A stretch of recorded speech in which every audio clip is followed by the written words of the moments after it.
ઉત્સવ પાસેથી પહેલા તો એ સમજવું છે કે ઉત્સવ કોંગ્રેસના કાર્યકર છે કે ભાજપના? કેમ કે ગોપાલ ઇટાલિયા એવું કહી રહ્યા છે કે ગૃહમંત્રીને હું નડું છું એટલે ફેંકાવ્યું જોતું, પેલા બેન કોર્પોરેટર કહી રહ્યા છે કે કોંગ્રેસે ફેંકાવ્યું છે. શું સ્થિતિ ત્યાં?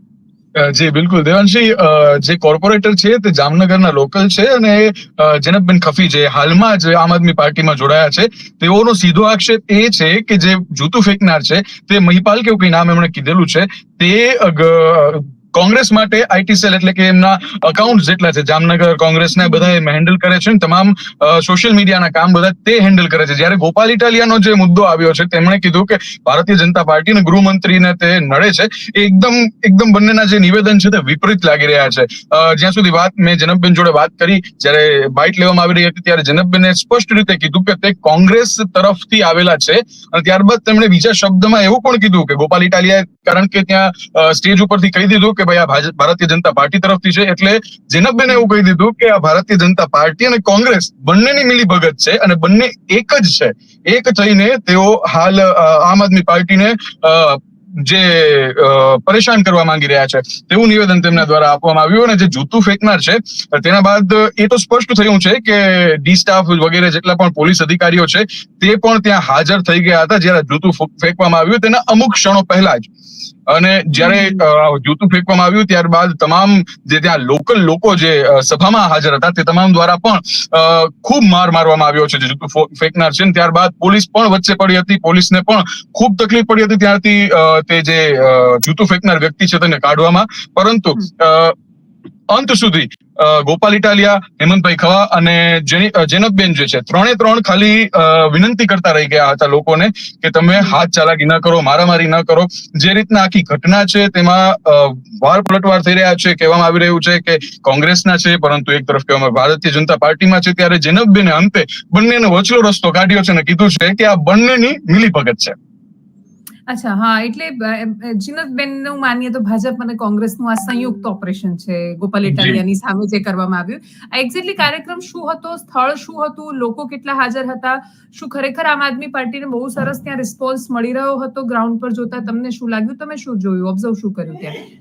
બિલકુલ, કાર્યક્રમ લોકોને જોડવા માટેનો હતો ને સાથે જ જે 4 કોર્પોરેટર જે છે જામનગરના કોંગ્રેસના તે જોડાયા હતા. તે પણ એક રીતે કાર્યક્રમ કહી શકાય કે 3 કોર્પોરેટર હતા જે જોડાયા હતા. એના કારણે કાર્યક્રમ હતો. ત્યારે ડ્રગ્સ અને એ તમામ મુદ્દાઓને લઈને એઝ યુઝ્યુઅલ જે રીતના ગોપાલ ઇટાલિયા કહી રહેતા હોય છે, વિરોધ કરતા હોય છે, તે વિરોધ કરી રહ્યા હતા, લોકોને કહી રહ્યા હતા. અને ત્યારે જ અંદાજિત 250 થી 300 લોકો અહીંયા હાજર હતા.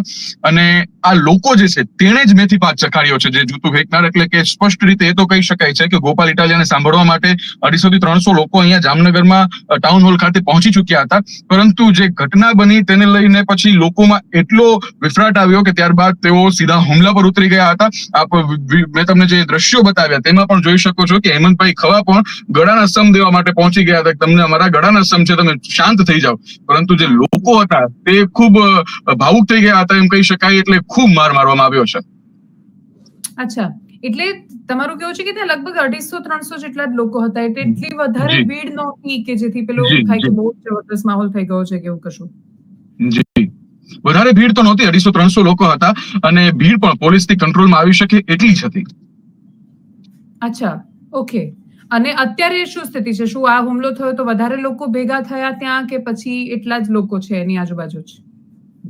જે હુમલો થયો ત્યારબાદ ત્યાં હાજર હતા એટલા લોકો તો હતા જ, તેની માર માર્યો, પરંતુ બહારથી કોઈ નહોતું આવ્યું. પણ પોલીસ જે છે તે કદાચ ઇન્સ્ટન્ટલી, એમને અંદાજ હોય ન હોય દેટ આઈ ડોન્ટ નો, પણ પોલીસ જે છે તે ઇન્સ્ટન્ટલી ત્યાં પહોંચી ગઈ હતી માત્ર અમુક સેકન્ડ્સમાં. અને પોલીસે આખી જે જગ્યા છે તે કોર્ડન કરી લીધી હતી, કવર કરી લીધી હતી.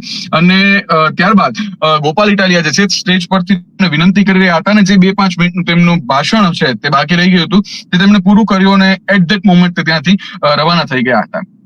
અચ્છા, તો ગોપાલ ઇટાલિયા હવે સ્થળ પર નથી, ત્યાંથી નીકળી ગયા છે? જી, હાલ ભાષણ જે કાર્યક્રમ હતો તે પણ સમાપ્ત થઈ ચુક્યો છે અને ગોપાલ ઇટાલિયા સાથે હેમંત ખવા અને જે અન્ય 3 કોર્પોરેટર કોંગ્રેસમાંથી માફ કરશો આમ આદમી પાર્ટીમાં જોડાયા છે તે પણ અહીંયાથી નીકળી ગયા છે.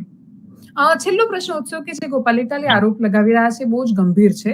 એવું કહી રહ્યા છે કે એમનું ધ્યાન હતું, પોલીસ જ હુમલાખોરને લઈને આવી હતી. આ હુમલો થયો અને 1-2 મિનિટ પહેલા જ અચાનક પોલીસ ત્યાં પ્રકટ થાય છે અને પછી પેલા માણસને બચાવીને લઈ જાય છે ત્યાં. શું કાર્યક્રમ સ્થળ પર પોલીસ પહેલેથી જ હાજર હતી કે હુમલાની થોડી મિનિટો પહેલા જ આવી? તમે શું જોયું? જી દેવાંશી, એકદમ સ્પષ્ટ કરી દઉં તો પોલીસ અહીંયા હાજર હતી જ. જે સમયે હુમલો થયો ત્યારે ટાઉન હોલ જે અહીંયા શહેરનો હોલ છે તેની વચ્ચોવચ્ચ પોલીસ અહીંયા સ્થળ પર હતી. પોલીસ જે છે તે ગેટની બહાર પણ હતી, અંદર પણ હતી, પરંતુ જ્યારે હુમલો થયો ત્યારે પોલીસ જે છે તે સગે વગે થઈ અને સ્ટેજની એકદમ નજીક બંને સાઈડ પોલીસ ગોઠવાઈ. અને જ્યારે હુમલો થયો ત્યારે પોલીસ જ સૌ પ્રથમ એ હુમલાને અટકાવવાનો પ્રયાસ કરવામાં આવ્યો એવું જોવા મળ્યું. અને આ સાથે જ પોલીસ જે છે તે જ્યારે હુમલો થયો ત્યારબાદ જે હુમલો કરનાર છે તેને પબ્લિક મારી રહી હતી ત્યારે પોલીસ જ્યારે વચ્ચે પડી ત્યારે એક અમુક ક્ષણો માટે તો પોલીસના હાથમાં પણ સ્થિતિ નહોતી, કારણ કે લોકો વિફરી ગયા હતા અને ખૂબ માર મારી રહ્યા હતા. એટલે ત્યારબાદ ઘણી મહેનત બાદ પોલીસને વ્યક્તિ જે છે હાથમાં આવ્યો અને ત્યારબાદ તેને ત્યાંથી દૂર કરાયો.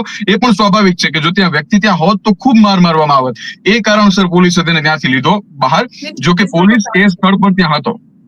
બિલકુલ, એટલે પોલીસનું કામ છે. મતલબ આ છેલ્લે જો તમે તમારી પાસે જે માહિતી છે એ પ્રમાણે કન્ફર્મ કરી શકતા હોવ તો જે પેલા કોર્પોરેટર બેને કહ્યું છે આમ આદમી પાર્ટીમાં જોડાયા કે હુમલાખોરનું નામ શું હતું ને એ વ્યક્તિ કોણ હતો?